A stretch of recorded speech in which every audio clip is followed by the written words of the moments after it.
So obviously we're in high school. This is Stanton. It's one of the hardest high schools in the nation. So you will fail at some time, but that's fine. Failure, all you have to do is learn from your mistakes and turn that into growth. If you've seen many famous business people and whatnot, they talk about how a product might have messed up or whatnot. But what you have to do is learn from your mistakes, find out what you did wrong, and just keep moving forward. Keep your head up. One thing shouldn't stop you from succeeding in every other aspect of your life.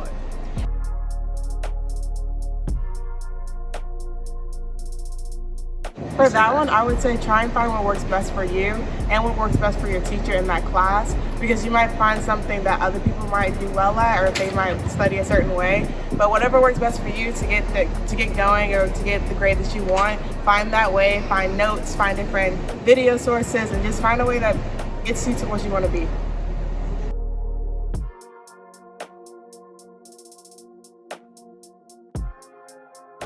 Well, you shouldn't really compare yourself to other students because some people are better at other things than others, and you can definitely succeed by the stuff you're good at, and you shouldn't compare yourself. Your success or value should be determined by other people. A lot of people feel like everybody's smarter than them. They're the dumbest in the room. What do we do about that?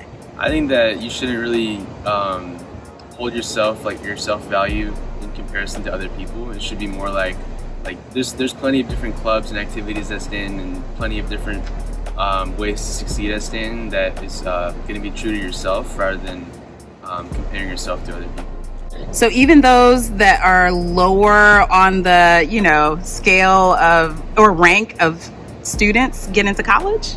Yeah, you should always remember that Stanton's also the top school. So if you're lower at Stanton, it doesn't mean as a whole that you're lower in general. Because if you're lower at Stanton, it also means that you might be higher than other schools and other people at other schools. Is that the only way to get into college? Do I have to be ranked in a particular place to get into college? Definitely not. You'll be fine for college. Stanton definitely prepares you for anything you're gonna face in college. Yeah, the college application is more than just a rank. It's it's who you are. So they don't. It's there's no one aspect that's really that trumps everything else. It's always who you are, your activities, volunteer, it's it's a multitude of things. And going to Stanton, you already had advantage because colleges know that Stanton's such a competitive school. So once you go here, you have a benefit over other schools. Right, you have so many opportunities at Stanton that you can grow from, whether it's academics or what Edison said, volunteering. You can find it all.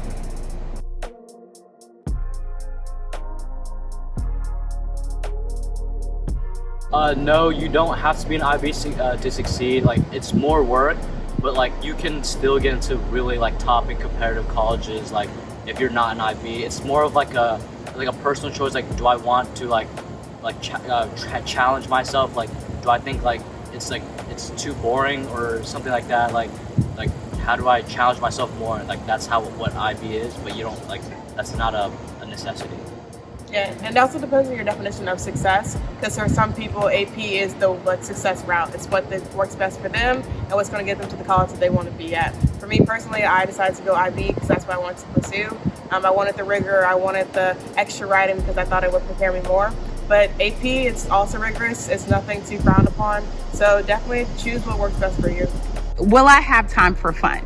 Yeah. Yes, you will have time for fun. If you manage your time well, you can get your homework done How do you before do a certain that? time. You should all plan it out. We get a planner every year, so write down at what you have for homework and then make timestamps, and then you'll be done by a certain time. And a lot of it depends because different people have different ways to manage their time and plan what they're gonna do when they get home and homework and stuff like that. So it's a lot about your freshman year, you'll figure out exactly how you're gonna plan and organize for the rest of your high school career.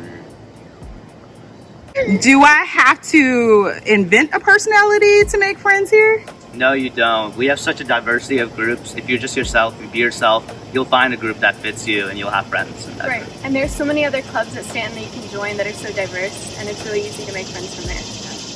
What is that? There is a myth, and it is a myth that I'm having to dispel as we speak, that you don't get to sleep here. You can definitely there is definitely time to sleep. You can? Yeah, Or you definitely will? can. You will. Okay. So anyways, yeah, so your sleep, the amount of sleep you do, most of people who don't have enough time to sleep is a procrastination problem. It's not really a work problem.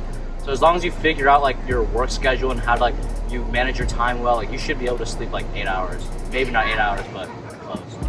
Also, sleep is like, a lot of people like put too many things on themselves which they can't handle. You need to understand what you can handle, what you can't. And if you can't handle right now, that doesn't mean you can't do it in the future. You just have to figure out what works for now and what'll work for later. And that kind of just goes along with what we said before about like with like the agenda or whatever, like time everything else. Create like time frames for how you want to do some things and certain things. So like homework, or some people do athletics, some people have band, some people work jobs or whatnot. You just have to understand who you are, what you can do, your limits, and just go from there. And also, like freshman year, you'll realize that like some of your friends or some of your peers are gonna be sleeping like really early, and they'll get all their work done and everything. So, like personally for me, that was kind of a wake up call since I was sleeping pretty late freshman year, and I kind of just like crafted myself to get my work done on time. So where you get help with all of this? Let's say I'm struggling very early. It feels like everybody else is doing okay, but I'm really struggling. Where do I go? We have guidance counselors. If you have any issues about anything like related to your life, go to your guidance counselor. Ask them for advice. They can help you. They've been here for so long. You don't understand how many students they've worked with. There's a new class every year, and they see so many different types of students, so many different issues arise. And if you have any type of problem, there's always someone at school to help you. If you don't feel comfortable starting off with them, you can talk to a friend. If they can't help, then go to someone else. And just work your way up till you fix the problem. Just because it's there and you want to push it to the side doesn't mean the problem's not there. If it's there, find a way to fix it. And there's always people to help you here. Are the teachers so scary that you can't talk to them? No, that's not true. The teachers are really friendly, especially freshman year. You'll have teachers who want to help you, and they all understand like we're not all coming from the same schools and we all have different schedules. So they're really flexible with you, and they'll really work with you with your needs. Yeah, they want to help you. Like I've also made a good point about friends and teachers. If you talk to people, if you like open out of your shell, you realize that people are more alike to you than you realize. I know when I came in, I thought, oh, no one's gonna understand. Like everyone's gonna have this like their lives all together, but they don't. And teachers recognize that and they want to help you, but this isn't middle school where teachers are going to come to you. You have to come to them. You have to come to your guidance counselors, come to people that care about you, and you might not even know, but they really do. So just make that effort to push past your own insecurities and thinking that it's all like you can't do it. You can do it. You can talk to people. One thing I want to point out is that if you're asking for help, that's not a weakness. That's actually a strength, because you realize the fact that you might be lacking something in that area and you're working there to fix that. So if you do it, other people are like, oh no, like he has a weakness in that spot. No, it's a strength because you realize you need to fix it. And that's how you keep getting better in school. That's how you keep moving forward with your life.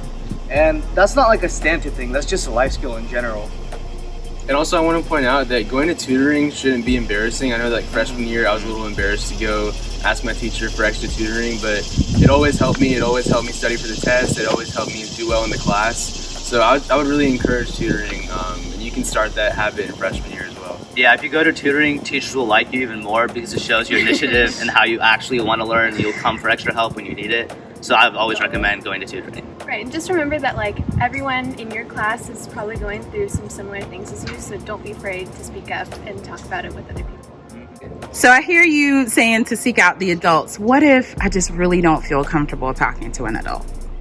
I think that upperclassmen relationships are always very helpful. Like when I was a freshman, I wish I had more upperclassmen relationships, because like they've already been through like everything you've been through, and they can offer some great advice. Yeah, and you can reach out to any of us, Gokul and Edison and me. We can all help you guys. If you ever need help, just come to us whenever. We'll be available. We're gone. So I'm looking at 2 graduates as well. Yeah, we're leaving, but I definitely understand their point. When I came into school, there were a lot of younger kids or freshmen who knew upperclassmen, and I was so jealous because I thought they're getting this advantage that I don't have because I didn't talk to them. I didn't really know what to say, and I realized that if I could change one thing, it would be to meet more upperclassmen and talk to them. They know a lot. They can tell you a lot about the school and a lot about life in general. How do I get over my intimidation? Like I'm the shortest person in the room. I'm a freshman. I don't know anybody. Like how do I find some safe, friendly face to interact with? as we said before, like Stanton's really diverse. It's not like you're gonna be left out. And if you do start to feel left out, like just open yourself up. Maybe you might be holding yourself back a little. Just go talk to people. Everyone's really friendly here. So that shouldn't really be an issue, as long as you're just like understanding of like everything that's happening and like how people spread out or whatever. And it's super stereotypical that like upperclassmen are like bullies, but one thing I realized about Stan is that it's the complete opposite. Like most upperclassmen are very friendly and they want to help you and they want to like be there for you and stuff like that. Yeah, upperclassmen love giving guidance to you guys because like when we give guidance, we know that we did something good as well. So always feel free to talk to any upperclassman whenever you want to.